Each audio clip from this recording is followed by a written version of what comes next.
Hello everyone, welcome you all. আমরা আমাদের daily লাইফে এই ধরনের বাক্যগুলো সচরাচর বলে থাকি। যেমন, আমি তাদের খাওয়ানোর ঠেকা নেইনি। আমার কি এমন ঠেকা পড়েছে যে আমি তার সাহায্য নেব? আবার এই ধরনের বাক্যগুলোও আমরা বলি। আমি এই কাজ করতে বাধ্য নই।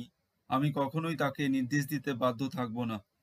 এই ধরনের বাক্যগুলোকে স্ট্রাকচারের মাধ্যমে শিখতে এবং স্পোকেন ইংলিশে অ্যাপ্লাই করতে তোমরা এই ভিডিওটি শেষ অবধি দেখতে থাকো।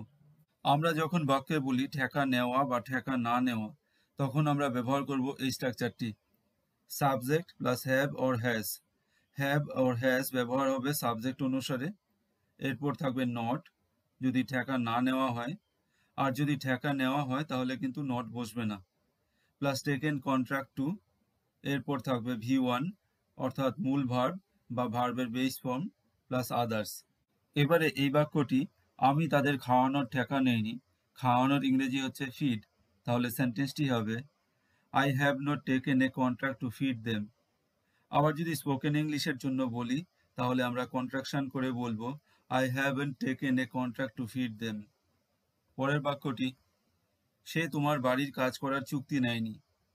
এর ইংলিশ হবে he has not taken a contract to do your homework. এবার যদি কন্ট্রাকশন করে আমরা বলি স্পোকেন ইংলিশে তাহলে এমন করে বলবো he hasn't taken a contract to do your homework. আমি বাজারে গিয়ে তাদের জিনিসপত্র কেনার ঠেকা নেয়নি। এর ইংরেজি হবে I have not taken a contract to go to the market and buy their items or goods. আবার আমরা এভাবে বলতে পারি I haven't taken a contract to go to the market and buy their items or goods. তারা তোমাকে বিনামূল্যে পরিষেবা দেওয়ার ঠেকা নেয়নি। এর ইংরেজি হবে they have not taken a contract to give you free service. বা এভাবে আমরা বলতে পারি they haven't taken a contract to give you free service. আমরা যখন এই ধরনের বাক্যগুলো বলি কি এমন ঠেকা পড়েছে, তখন আমরা ব্যবহার করতে পারি এই স্ট্রাকচারটি। What plus do or does plus subject plus have or has plus such a need that, তারপর সেন্টেন্স। আবার এমন করেও হতে পারে what plus do or does plus subject plus have or has plus such a need to, তারপর হচ্ছে V1 অর্থাৎ ভার্বের বেস ফর্ম বা মূল ভার্ব প্লাস আদার্স। এবারে প্রথমের স্ট্রাকচারটি দিয়ে যে সেন্টেন্স হতে পারে সেটি হচ্ছে আমার কি এমন ঠেকা পড়েছে যে আমি তার সাহায্য নেব। What do I have such a need for that I will take his help. What do I have such a need for that I will take his help. আমার কি এমন ঠেকা পড়েছে ওর জিনিস নেবার। এবার এই সেন্টেন্সটির জন্য আমরা সেকেন্ড স্ট্রাকচারটি ইউজ করব। সেন্টেন্সটি হবে what do I have such a need to take his things. What do I have such a need to take his things. এবারে আগের স্ট্রাকচারগুলো হালকা চেঞ্জ করে ফিউচার টেন্সে এবং পাস্ট টেন্সে কি হতে পারে তার কিছু উদাহরণ দেখা যাক। তাদের কি এমন ঠেকা পড়বে যে তারা আমার কাছে ছুটে আসবে। এবার ছুটে আসার ইংরেজি হচ্ছে কাম রানিং আপ। তাহলে সেন্টেন্সটি হবে what will they have such a need for that they will come running up to me. What will they have such a need for that they will come running up to me. তেমনি past টেন্সের জন্য একটি sentence দেখা যাক। তোমার কি এমন ঠেকা পড়েছিল তার বই নেবার। এটি ইংরেজিতে হবে what did you have such a need to take his book. What did you have such a need to take his book. বাক্যে যখন আমরা বলি করতে বাধ্য বা বাধ্য না, তখন আমরা ব্যবহার করতে পারি এই স্ট্রাকচারটি। এই স্ট্রাকচারটি কিন্তু প্রেজেন্ট এবং পাস্ট দুটোর ক্ষেত্রেই ব্যবহার করা হচ্ছে। তাই স্ট্রাকচারটি হচ্ছে এইভাবে সাবজেক্ট প্লাস এম বা ইজ বা আর প্রেজেন্ট টেন্সের জন্য, ওয়াজ বা ওয়ার পাস্ট টেন্সের জন্য। এরপর হচ্ছে নট যখন বাধ্য থাকবো না। এরপর হচ্ছে অবলাইজড অর বাউন্ড টু, এই দুটির মধ্যে যে কোনো একটি, প্লাস হচ্ছে V1।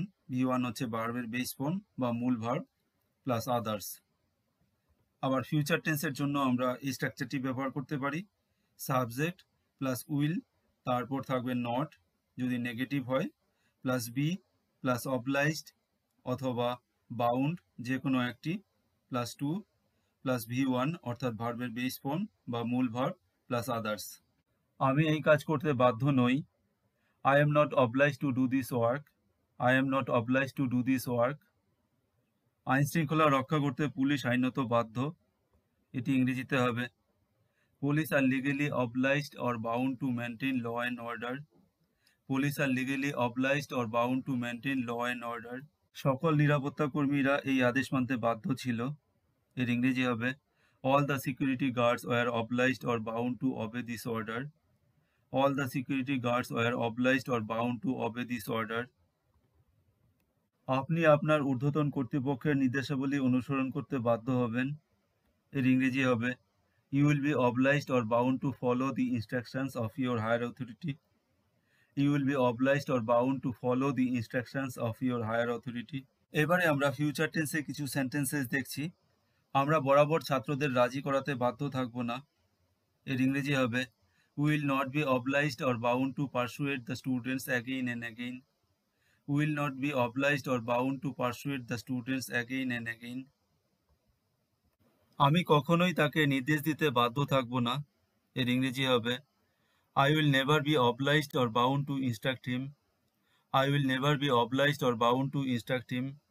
স্ট্রাকচারস দিয়ে সেন্টেন্স শিখতে এবং স্পোকেন ইংলিশে অ্যাপ্লাই করতে তোমরা এই ধরনের ভিডিওগুলো দেখার জন্য এই চ্যানেলটিকে অবশ্যই ফলো করো। Thanks for watching, have a great day.